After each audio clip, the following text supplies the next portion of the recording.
È stato ospite della nostra trasmissione sportiva a tutto campo condotta da Carmelo Lentini la squadra della Pallamano Girgenti promossa nella Serie A2. Con un finale travolgente, quello dei ragazzi di Maurizio Camilleri in trasferta hanno battuto i veterani dell'Esperia Orlandina con un margine di ben 13 gol, chiudendo così il campionato di Serie B al comando e con il ritorno nella serie superiore. L'obiettivo raggiunto per la Pallamano Girgenti del presidente Filippo Napoli. Questo è stato sempre il nostro obiettivo.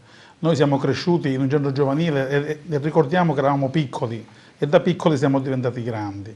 Ora ci siamo chiesti già qualche anno fa, più di qualche anno fa, cioè, cosa si poteva fare per continuare a sperare e per continuare a praticare questo sport con le difficoltà che poco fa ho accennato. E allora abbiamo visto proprio che la soluzione era una sola, cioè puntare sui piccoli che potevano poi crescendo dare sostituire i vari elementi che poi per motivi di lavoro, per motivi di studio potevano lasciare la nostra società, anche perché potevano anche raggiungere altre città e quindi sarebbe stato difficile poter fare pallamano ad Agrigento. Noi abbiamo, con questa squadra che ha vinto il campionato, abbiamo 4 elementi che studiano all'università.